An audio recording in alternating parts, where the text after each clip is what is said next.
Good afternoon. Today is February 9th, 2024 in the afternoon, and we're in the historic House Chamber at the Kansas State House in Topeka. I'm Chris Courtwright, who served for 34 years working as an economist in the Kansas legislature and its nonpartisan research department before retiring in 2020.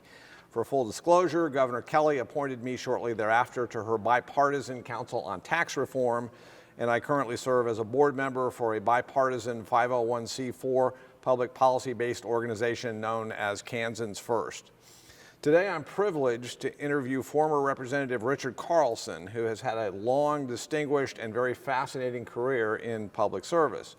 He proudly served in the Kansas Army National Guard and also spent 12 years as a Pottawatomie County Commissioner prior to his election to the State House in 2004. In addition to serving as a Republican member of the Kansas legislature from the 2005 through 2014 sessions, representing the St. Mary's vicinity, he was a legislative liaison for the Kansas Department of Revenue for a couple of years, and then in 2016 was appointed as the Kansas Secretary of Transportation, which of course is considered one of the more important cabinet level positions. Since 2019, he has been retired from the public sector, but I gather has continued to stay busy ranching. Richard is a proud Wildcat who graduated from Kansas State with a degree in economics. Did I get most of that right? Correct, I think so. Degree in economics with minor in business there. Okay. Then I went on to, a couple years later, the Graduate School of Banking in University of Colorado, Boulder. Okay.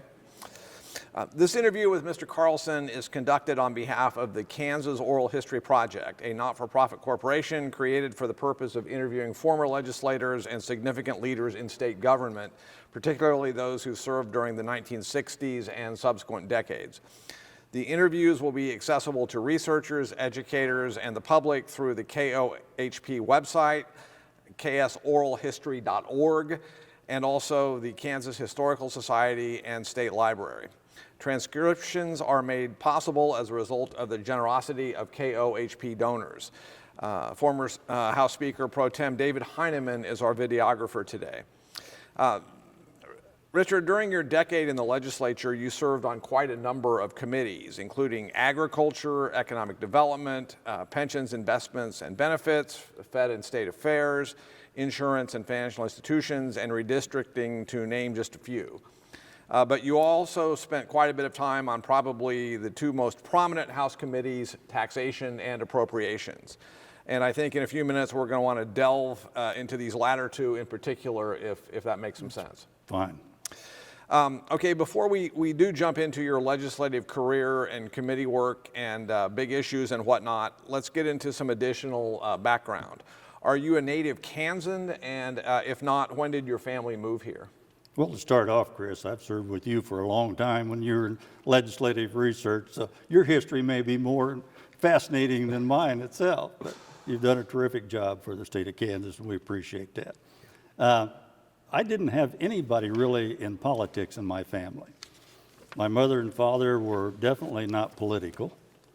The only thing that I do recall them telling, that they always voted in every election, and you had no right to complain unless you voted. But neither one served in any capacity, either locally or statewide. Did have a granddad that passed away when I was 6, served 20-some years as school board treasurer. Okay. The local school board. But that's the only involvement in politics we had. I have a father-in-law that was appointed county clerk before I ever knew him, but he just did that a few years. So really didn't have much involvement in politics growing up. So in one sense, you were a trailblazer in your family then? Some might call it that.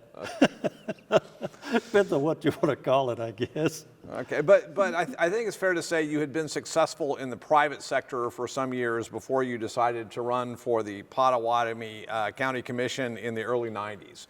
Mm-hmm. What were some of the issues at that time that prompted you to get involved at that level of politics? Well, before we actually get into the county commissioner end of it, I started out the National Guard, went to their officer candidate school, got called to active duty for 2 years during Vietnam. Okay. Also was a headquarters company commander for a period of months, Fort Carson, Colorado, and then was a general's aide for the assistant division commander for the remainder of my term. General Breidenthal was the aide, or the general I was aide for from Kansas City. That introduced this farm boy to a whole different world. The general's life is a lot different than a private's life or a second lieutenant's life.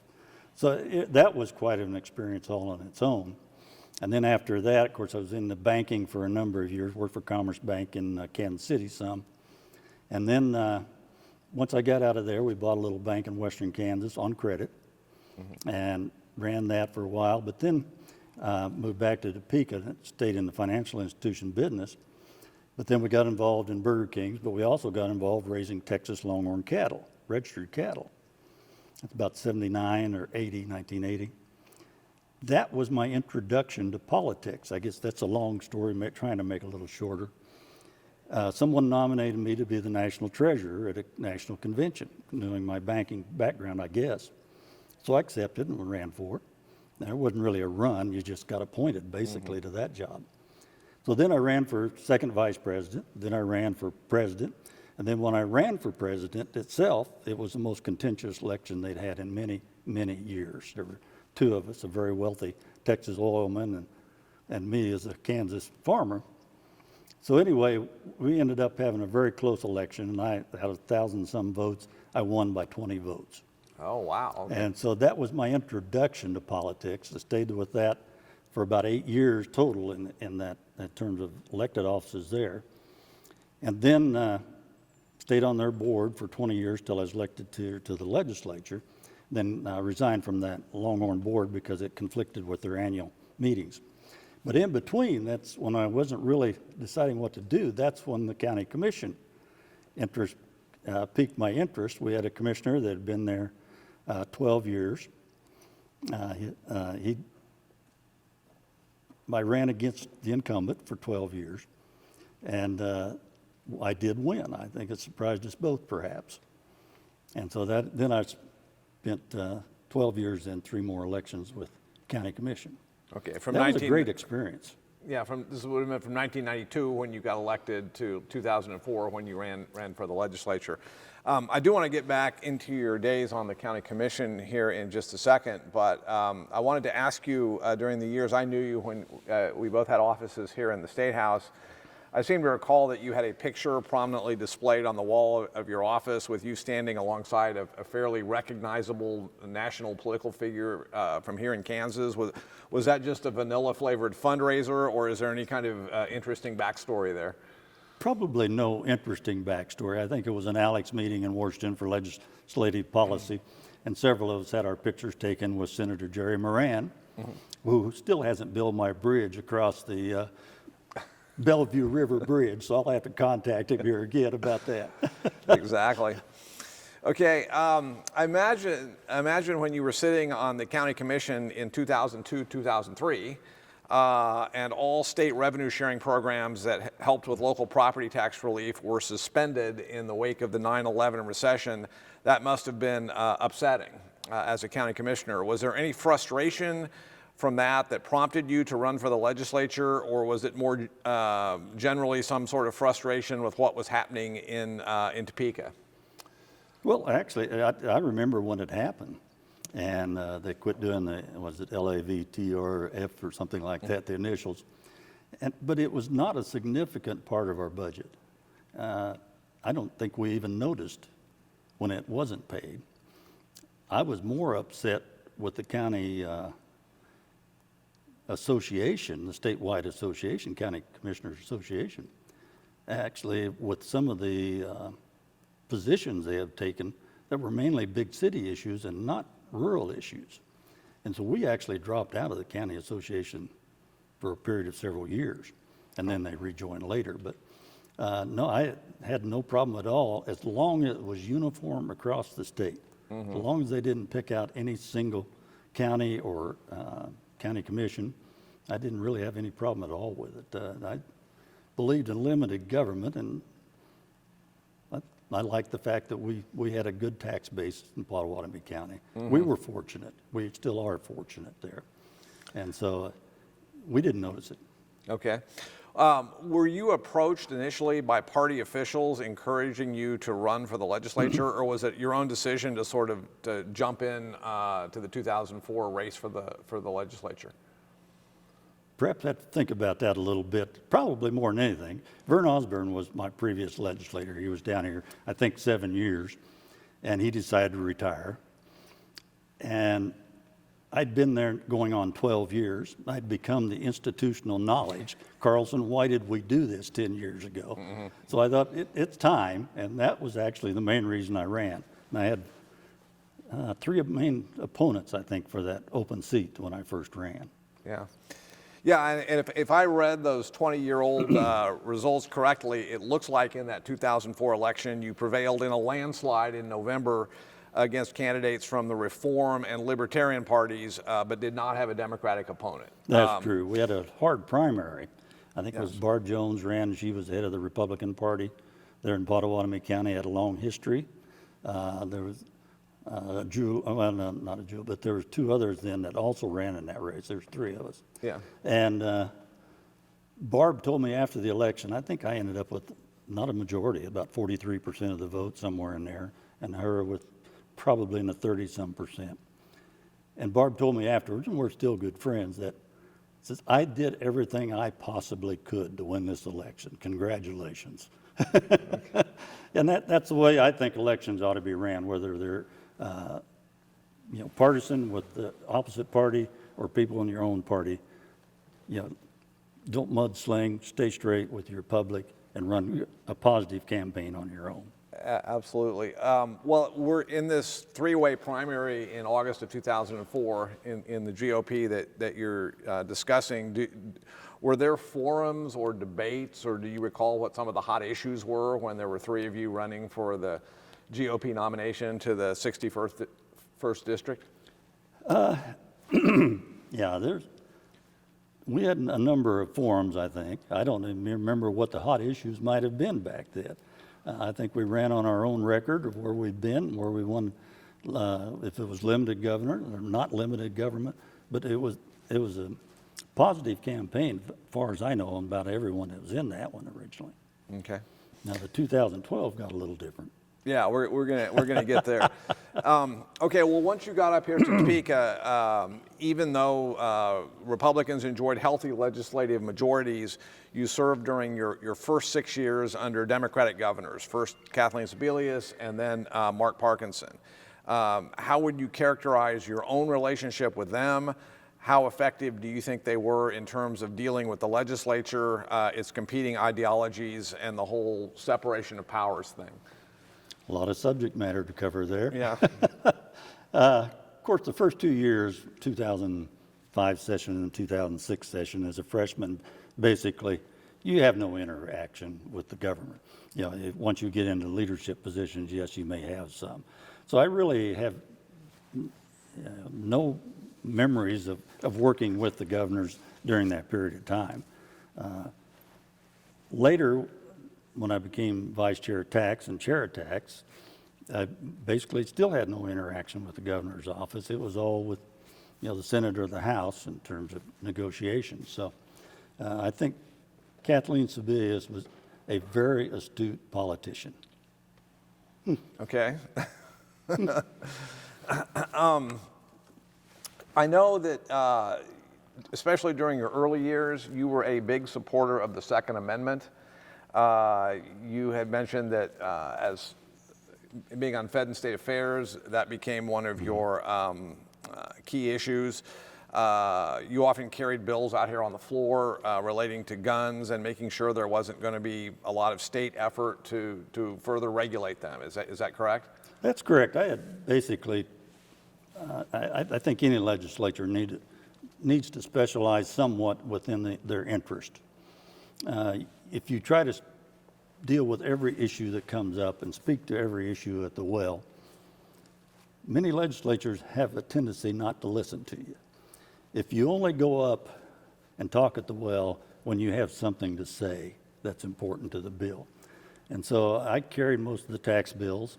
I carried, I think, basically all of the Second Amendment bills from 2006 through to maybe 2010. And they weren't all my bills. I mean, they were bills that some other people had come in. Matter of fact, and when I quit carrying them, my workload got too busy.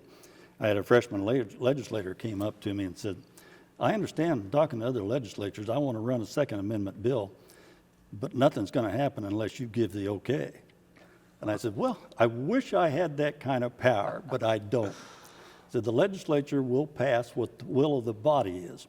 And unless you get 62 other people to agree with down here, you have nothing. And so I explained to him, and he went on, I think, was successful with it. But the bill that I carried, the main one that I carried was in 2006. Well, Gary Hazlett was my predecessor and a very good friend and still is this day. He went back to being a county commissioner again. But anyway, Gary carried on with the concealed carry for a number of years when I was unable to get it passed, or if he got it passed, it was vetoed by both Republican and Democrat governors. And so when I came in 2005, we ran it again, and of course Gary was in charge of it, and it passed, and we also overrode, I think, the governor's veto on that bill too, so it became law. In 2006, I was very interested in the Castle Doctrine and the extension of using reasonable force against force, you know, anywhere you have a right to be. And so I contacted Mary Ann Hammer in Florida, who was a past president of the NRA, and asked her if she would send me the information on what they had passed in Florida and to take a look at it to see how we could adapt it to the state of Kansas. And she did, and we rewrote it to be more compatible with our state statutes. And we did that, and Mike O'Neill was judiciary chairman at the time. We passed the House, but he actually got it into a conference committee report. And that's how it went through. He got part of it in. The next year, he got the rest of it through. We had to adjust it a couple times because legally it had some ramifications that we needed to change in it. And we got those done.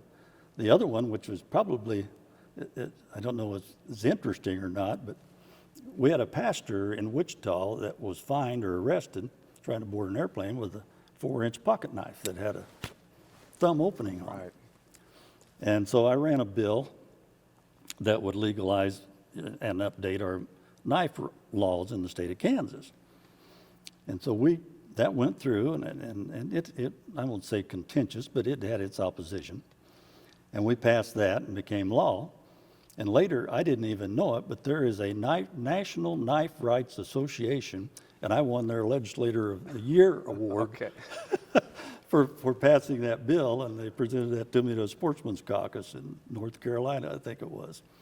So that, and then there were several other minor bills, but you know, the constitutional carry and all those came after me. I didn't carry those bills. Understood. Okay, we're going to get into your time as tax chair here in just a few minutes, but before we jump back into your days on tax and appropriations, I want to finish up a little bit with your electoral history here. You were in a safely reliable red district, if memory serves, and maybe didn't always have an opponent. And I don't know if there's anything worth recalling about any of your reelection campaigns in 26 through 2010. But in 2012, this was after reapportionment, and the new map ended up pitting you against another incumbent. Is that correct? That's correct. If you want me to expand on that, I would be glad to, Chris. I think that's why we're here today. Yes, sir. All right. There was Trent Ledoux was the incumbent from District 50, and then there was also a jeweler from Holton, and myself. But what was never really discussed, there was a young doctor from Holton that had signed up to be a candidate on that election, but he wanted to run against Trent Ledoux. Well, when the court stepped in, and then we had like from Friday noon till Monday noon or something like that to actually refile for a district. I didn't have to because it included the district.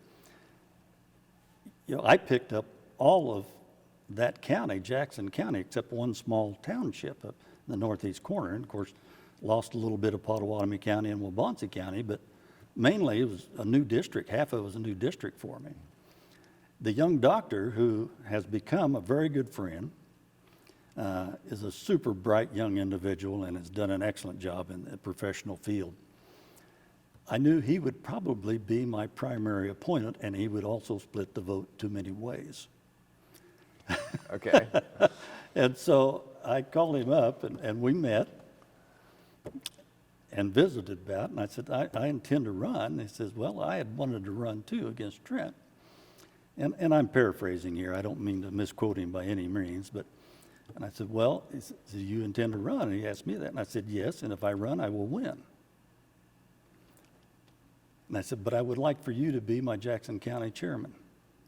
Okay. He agreed to do that and was very supportive throughout it, and he had had a doctor lined up to cover his practice, and I had hoped he would come back into politics when I retired. Mm-hmm. But he said he just couldn't. So, super younger guy, and I wish he would get more involved in politics. We need people like that. But at any rate, we did have a what you call a candidate forum in Rock Creek School District, and all of us were there except him, of course. One of the candidates came up to me in the room back behind and says, Richard, I've been door to door to every door in Pottawatomie County. They're tired of you. They're just tired. I'm going to get elected. I said, well, that's fine. We'll see on election day. Smiled, and we went out and did our candidate forum, and I think the final vote, he got 18% of the vote out of both districts. Okay.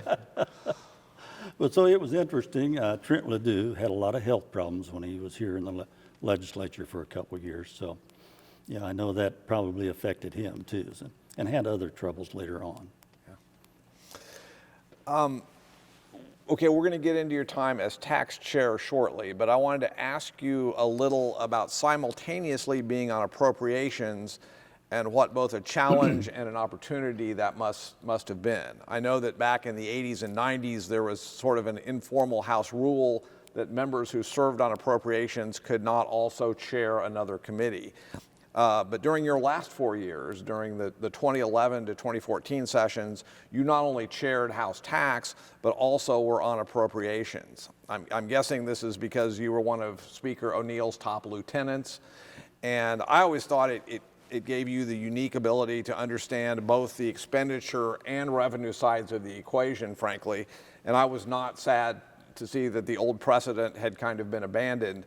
But I imagine it was a huge time commitment on your part to be so heavily involved on both fronts during that time.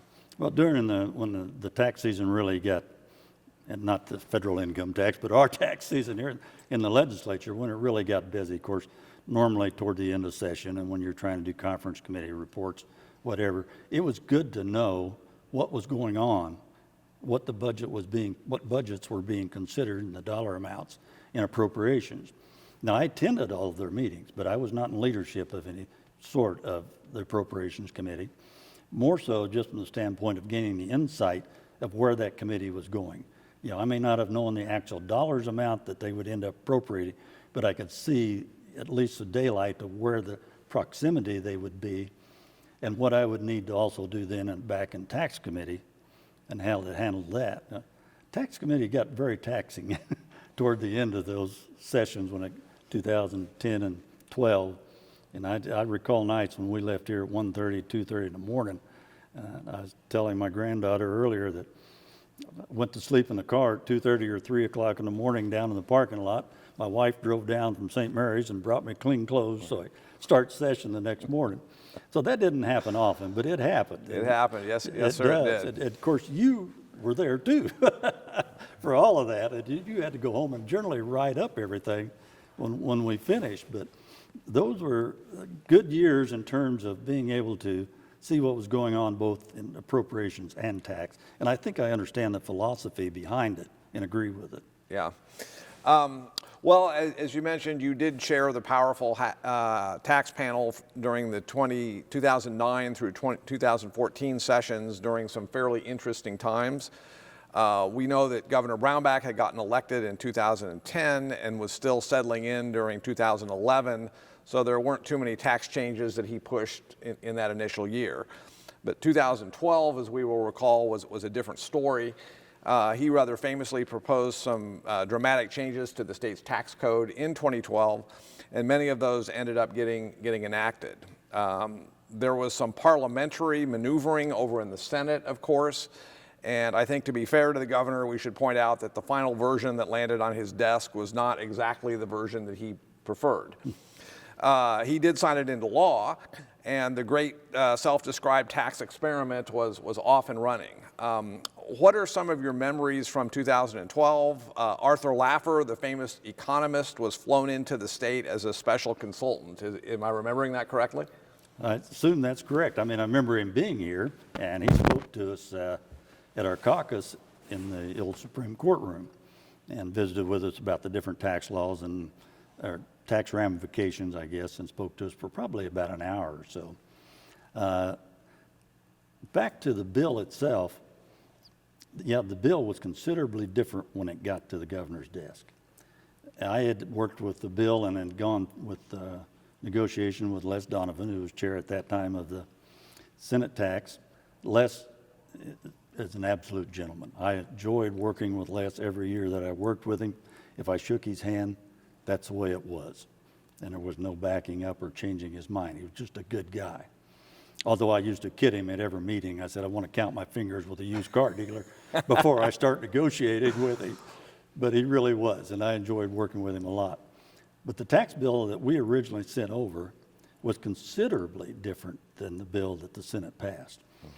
We had limits on the individual corporations filing as individuals with $100,000 limits on those instead of open-ended, which I think ended up being a major mistake because I think a lot more people apparently moved to that than what the Department of Revenue believed there would be. And so the bill and didn't have a lot of other things in it. Well, we went back and forth to the Senate. Les would try to come up with a proposal. I would come up with counter proposals. We worked those different ones back and forth. Les would take it over, it wouldn't pass. He'd come back. And pretty much the same over here, although Les said, you go run it on the House side. You can pass anything you want over there in the House. I said, Les, that is not true. So we finally ended up, I guess, with one. And it would have gone to the Senate first. And the Senate then, I can't speak for any of the leadership of the Senate, that's just from my perspective, thought that they weren't going to pass any major tax reform from my perspective. And so I think more than anything, they just opened it up on the floor and let it run. And we had ultra-conservatives add amendments to it. We had other people add amendments to it that became a hodgepodge that was really unsustainable, and I think we all knew it. But it was the only thing that passed the Senate. Yeah. And that's when the governor came and spoke to our caucus and said, I told the Senate, unless they revise that bill and revise it down to where it's sustainable, I will sign it. Well, it hadn't passed the House yet. That ended up being a whole different story, too. So finally, after the governor talked to us and others, the House, I made the motion as well to concur with the Senate. That's the first time I ever seen Speaker O'Neill have to bring down the gavel hard because it got very contentious. Not so much from the opposing party as much as our own party. And we went in debate for 44 minutes. And one of the rules chairs, Lance Kinzer from elect, kept track of how long you could be in debate to shut it off. And at the end of the 45 minutes, he shut it down and we closed it. So that's how it got there. And so I knew very well that it was not going to be a sustainable bill, not with many of the provisions that were put into it, because they just weren't. They were, the dependent rates were very high in it. There were limitations. There were, I think one of the bills that I originally sent over, we would only reduce the income tax rate, which I was in favor of reducing, but if the revenues were high enough to reduce it with. And you and Gordon Self, I think, tried to write that formula, which turned out to be a nightmare somewhere in there. But anyway, it came and it became law. Yeah. And then, of course, go ahead if you have more. Well, yeah, and following up on that, I noticed you used the word unsustainable a couple times, and that another way of saying that is I think it's fair to say because the fiscal impact of that 2012 legislation turned out to be more costly than some of that law's proponents may have hoped, the legislature then, for over a period of years, seemed to have spending cuts, so-called smoke and mirrors budget gimmicks, and even backfilling tax increases on the table pretty much annually for the next 5 years. On this latter approach of backfilling tax hikes, you were still around in 2013 and had to preside over getting that legislation across the finish line here in the House. I seem to recall that the Democrats were not eager to help bail the governor out at that point, so that particular 2013 tax increase had to be enacted almost exclusively with GOP votes. That 2013 bill had a sales tax increase and reductions in both itemized and standard deductions from the income tax as among its most controversial features.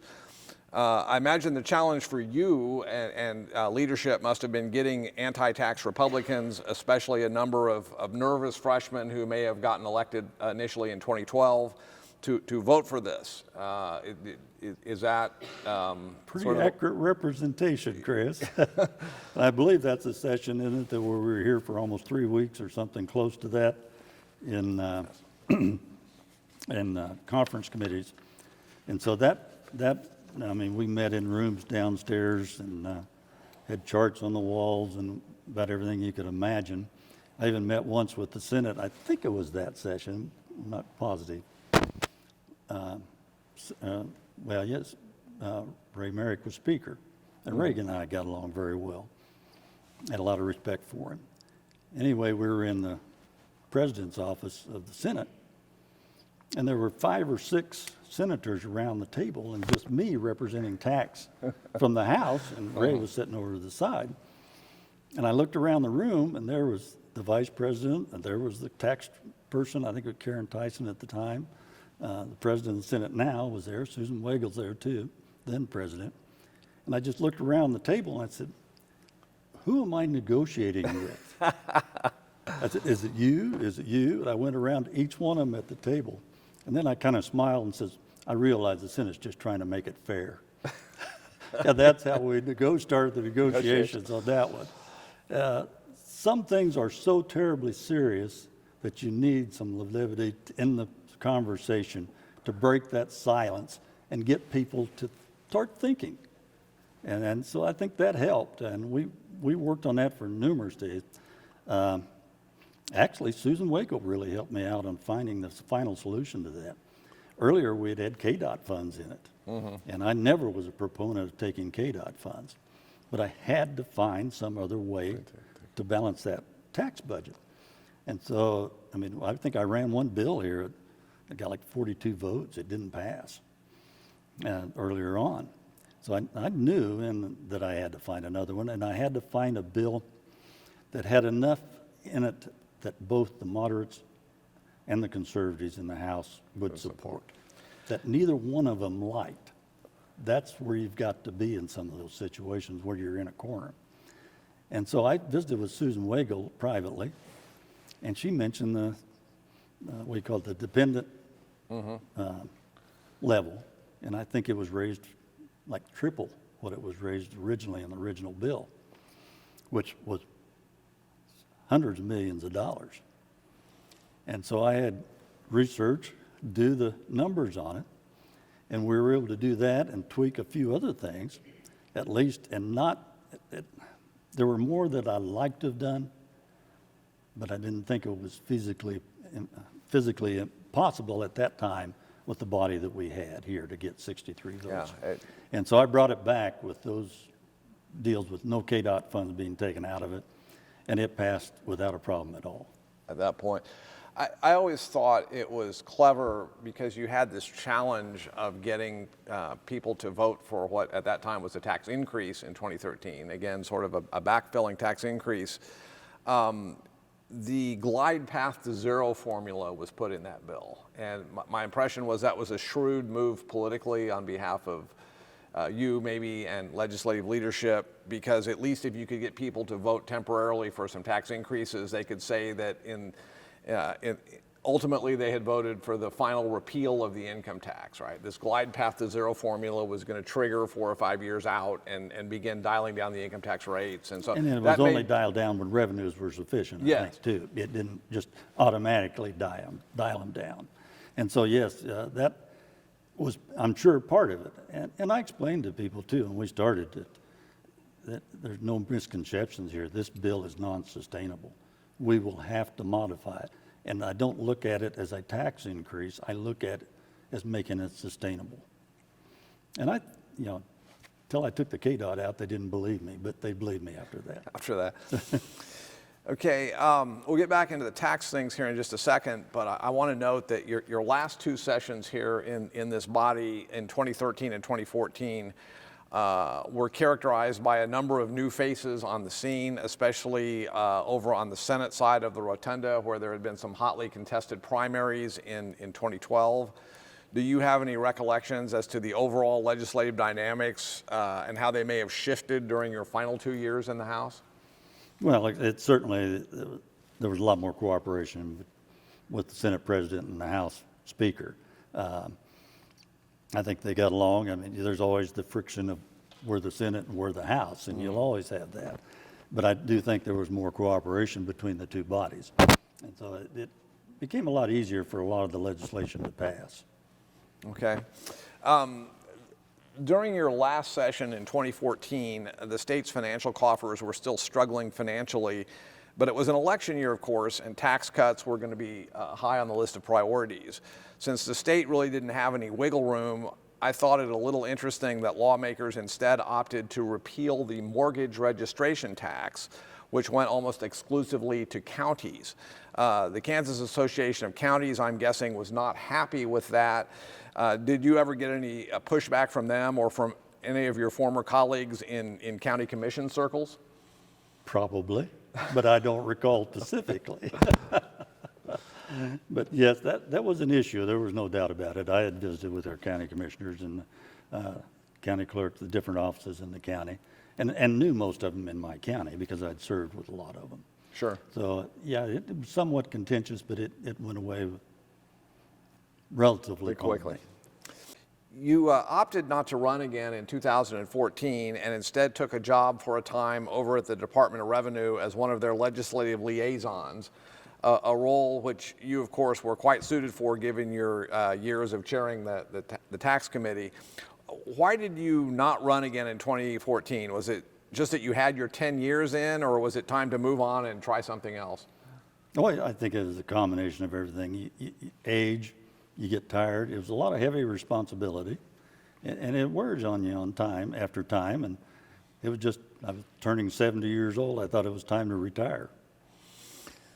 Okay, while you were over at Revenue, back to the tax stuff, right? You're still in the middle of it, albeit across the street, and policymakers in 2015 had to enact yet another backfilling tax increase with pretty much only Republican votes, same kind of challenge that was there in 2013. And I know the 2015 session is one that languished all the way until late June.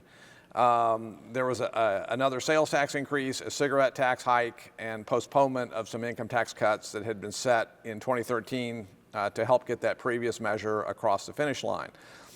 As we've said, you were no longer tax chair in 2015 and instead were across the street, but I'm guessing your job remained pretty much the same in that you were having to help round up votes to get this legislation across the finish line and working in this case on behalf of the governor directly to do this. Do you have any recollections of 2015? Well, first, I think you guessed wrong. It is a totally different atmosphere. Okay. Going from the legislature, you have one vote, and I never tried to influence people to how they vote. I spoke at the well and encouraged people to follow that line of thought on the topic. But as working for the Department of Revenue was a totally different picture. I was visiting with legislators. I was also promoting a budget I didn't write. I mean, whether I agreed with it or not, I didn't write that, or not budget, but the tax bills. And so it was very difficult for me to work with them, and I did, but I mean, I found that at the time I would not like to be a lobbyist. And it's a fine profession, but it takes a unique individual to do that. So I worked with them a lot. I mean, there are certain things when you come from the legislature, you know aren't going to pass the legislature. Yes. Cigarette tax, some of those types of items. So it was difficult, but I did enjoy it, and it certainly wasn't anywhere near the high pressure job being tax chairman Being was. here was, yeah. It sounds like the change of perspective has started. And then, of course, in 2016, Governor Brownback appointed you to be Secretary of Transportation, one of the most prominent and powerful cabinet-level positions in state government, where you continued to serve until the end of the Brownback-Collier term in 2019. Before we leave the tax talk aside, the third and sort of final backfilling tax increase enacted in the wake of the original 2012 law occurred in 2017. At that time, lawmakers in both parties approved a bill that repealed the non-wage business income exemption that you mentioned earlier, and also restored the three-bracket system that had been reduced to two individual income tax brackets. Even though the governor vetoed that measure, legislators subsequently overrode his veto with 2/3 majorities in both chambers. As KDOT Secretary, I would imagine your perspective may have shifted a little by this point in time. And were you at all surprised that the veto was overridden in 2017? And was one side of you a little worried about ongoing raids on the so-called bank of KDOT if they had not done so? No, that's kind of a hard question to answer, I guess, without some thought. But being a Secretary of KDOT, Department of Transportation, I mean, it's a huge agency. We had 2,400 employees throughout the state of Kansas. We did so many different things, from small airports to short line railroads. We helped finance some or grants for both of those types of institutions, and so they're all important to us. But my perspective was much, much more so from the Department of Transportation, not what was going on over here on the legislative side. You know, I got questions a lot when I was out public speaking as KDOT. What about, are they going to do a new transportation plan? How will this affect the transportation? And my answer was generally always, the amount of funding that comes to KDOT is subject to legislature approval. Whatever they decide to appropriate is what we will work with, and we will make it work somehow. Would we like more? Yes. But that is the way that system is supposed to work. And so it was not a contentious relationship at all in terms of what the legislature was doing, whether they had approved a plan or not approved a plan. It takes tons of money to keep the road system up in the state of Kansas. And we have a good road system yet today. Yes. Okay, well, tell us a little more about your tenure leading KDOT. Certainly, as you've alluded to, it must have been a challenge to lead an agency presiding over so many of the state's critical infrastructure issues for nearly 3 years. You were there from 2016 to 2019. In addition to highways, there's short line railroads, there's all these other transportation modes. Can you give us a flavor for the big picture and some of the issues you were dealing with during this time? Well, of course, most of our funding went to highways, without a doubt, repairing or extending or improving highways. We completed the freeway project between Lawrence and Kansas City, which was a major improvement there for 4 lanes. We also completed the whole intersection and bypasses down in Kansas City there with I-35, 435, and all of those through there, which was a major bottleneck with like 165,000 cars per day even then going through that intersection.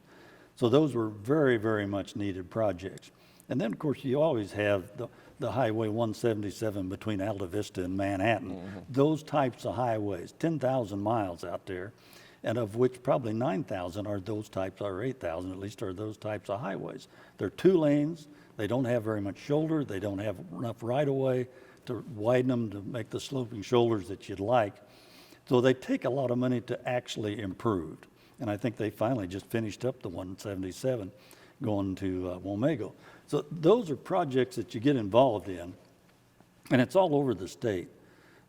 Whether it's in Dodge City with providing 4 lanes in a certain area going through where you have a lot of extra traffic, or whether it's Highway 400 going through Wichita area down to Pittsburgh with 69 traffic. You know, Pittsburgh University has always been a high proponent of getting a 4-lane all the way from Kansas City down to them. And I think it's been a very high profile subject for that town.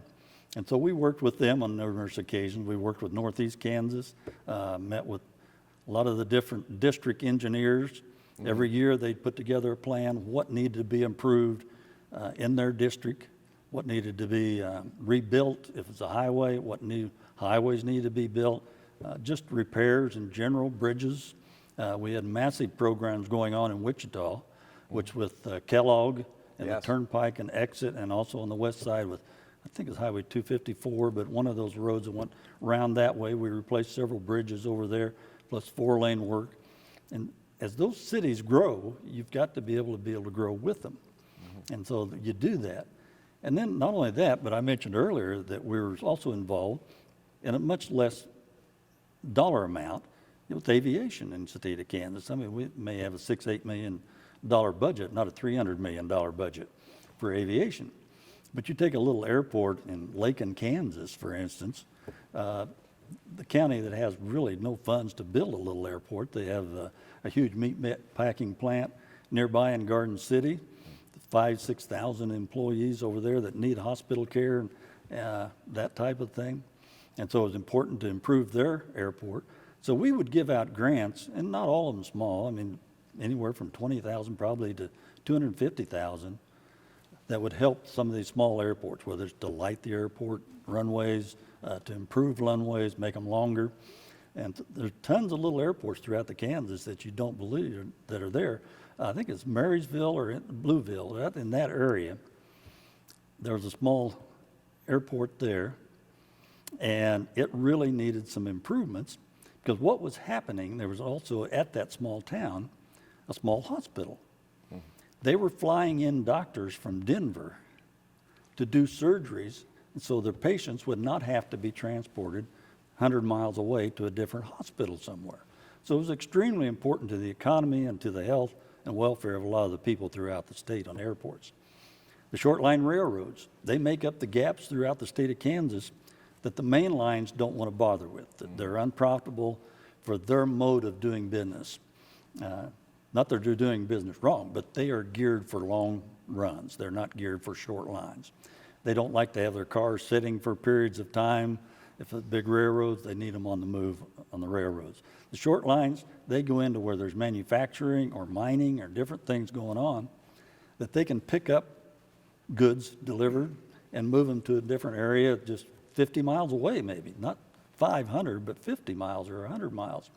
And so I believe there's, 4, I think, something like that. I don't recall all the names of them in the state of Kansas of short line railroads. And they've done very well.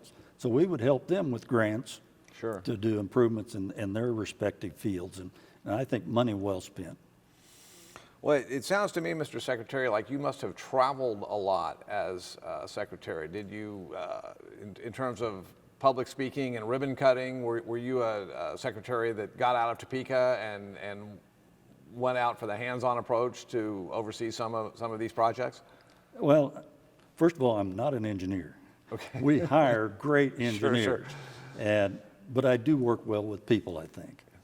And I did a lot of traveling throughout the state of Kansas. I mean, it's such things that may not have been important to the state of Kansas, but if I had an employee that put in 50 years and retiring, I think I needed to be there, and I would be there for that employee.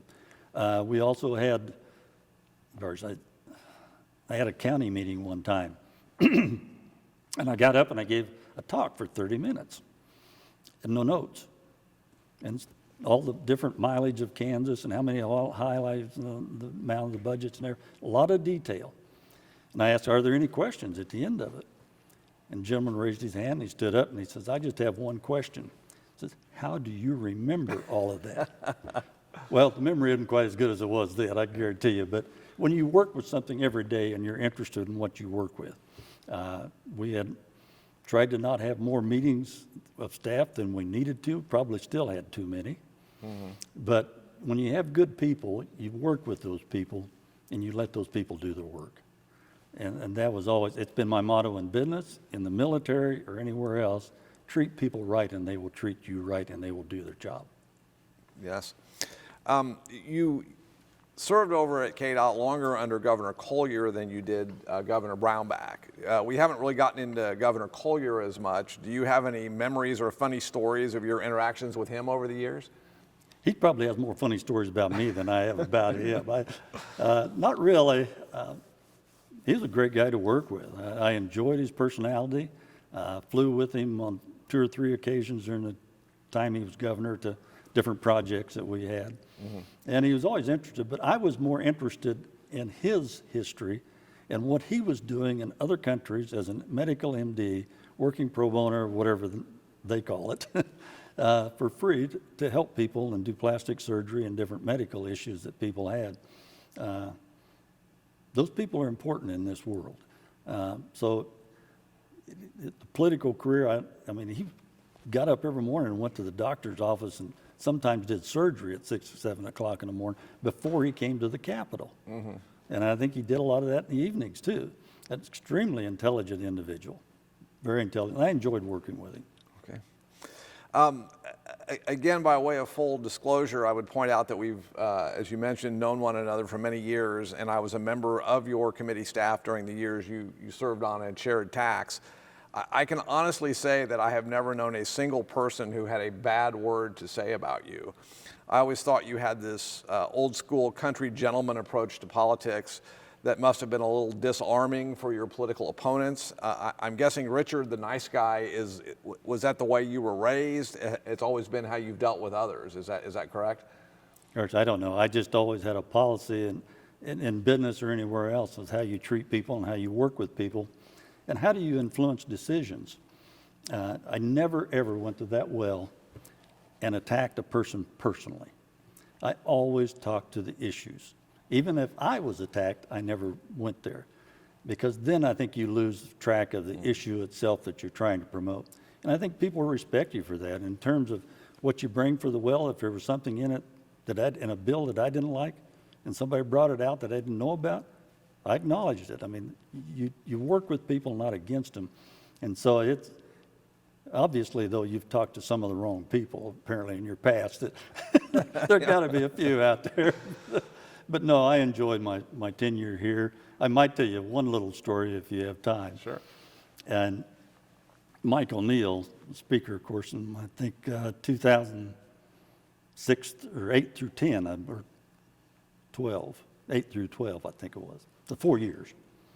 And when he first came in, he ran against sitting Speaker Melvin Newfeld, which I got along fine with. I'd been on the tax committee since day one. I came in the legislature as a freshman. In my second year, Melvin made me vice chair with Kenny Wilk, which I was happy with. Although I did, a side story to that, I did make the remark that I'd reply. You know, they give you a little sheet of paper saying what positions you'd like to be appointed to. I put chairman of tax. And I heard, he didn't know I overheard him, but Melvin was talking to somebody in the hallway and said, "Hey, Carlson guy thinks he could be chairman of the tax. It's their second time around here." And laughed. And he was probably right. But anyway, then, of course, Mike O'Neill ran against Melvin for the second term. And Mike was a great guy. I got along with him great, too. Very intelligent, quick-witted, quick-minded.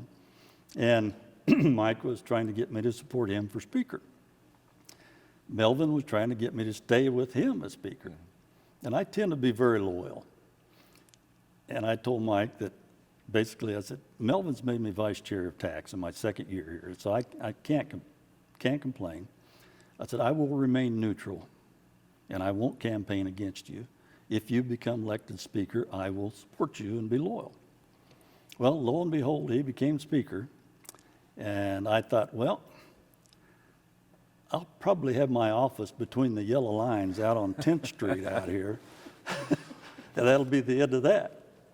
I don't know, 2 or 3 weeks later, I get a call from Mike asking me to be a tax chair. And so that to me is the respect that someone has in terms of hopefully your ability and their character. And I appreciate that. I know, Richard, as a student of politics, you must continue to follow developments at the State House and here in Topeka. Looking back, I guess, a final time at your decade in the legislature and then subsequent service in state government and comparing and contrasting the institutions today with the way they were maybe 10 or 15 years ago, I guess, what are some of the biggest differences in your mind, and are those differences generally positive or negative?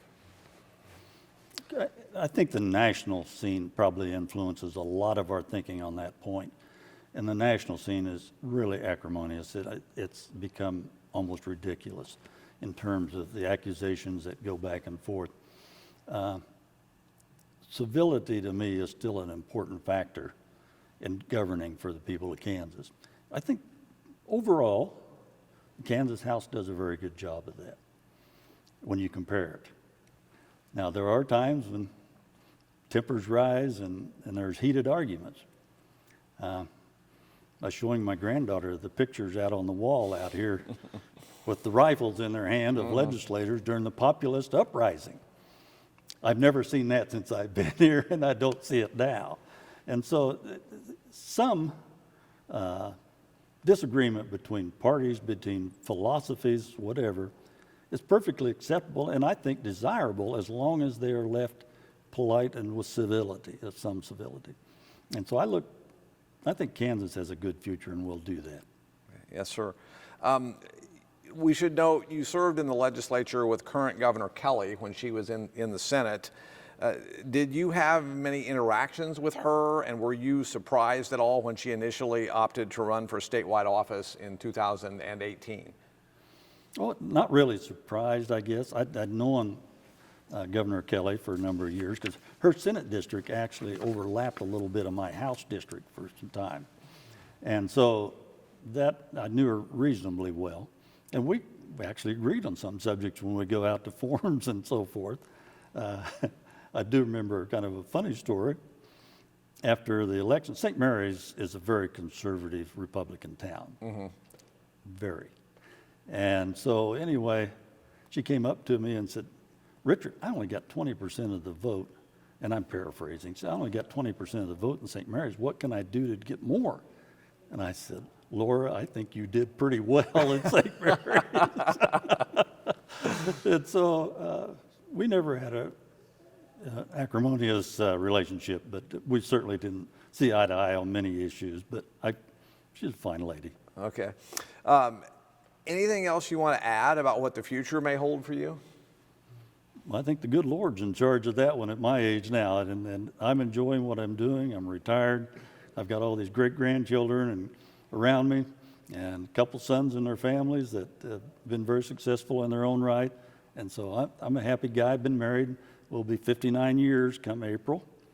We were married in college. She called me up for a ride home from actually at Emporia State at the time. I was proceeding to be on academic probation at K-State, and I transferred to Emporia because a previous principal in St. Mary's was now that time the dean of business down there. And I called him up and he says, "Come on down, Richard, I'll get you in down here." So he got me in, and then I met my future wife down there. In Emporia? At Emporia State, and she graduated from there. And then, of course, I went back to K-State after we were married, but we were married for 2 years while I was in college and finished up my work there and then had military training and all that in between, different things that we did. But yeah, it's been a different life for me, and I've enjoyed every bit of it. She still comments about it. There were 7 of us that lived in one house there. We were not fraternity guys, never was. And we call it the House of Laughs. And she called up and I answered the phone. And so that's all history since then. But I've had a terrific wife for all these years. She supported me in everything I've done. She's very independent, very strong-willed in her own right, and I let her do that. And brought you clothes at 2 o'clock in the morning when you That's were right. sleeping in your car at the State House. So we've been, I think, very good partners for a lifetime, and we're both fortunate. Absolutely. Well, Mr. Chairman, thank you for being with us here today. Thank you, Chris. I Good to see you appreciate again it. here at the State House. It's been a pleasure.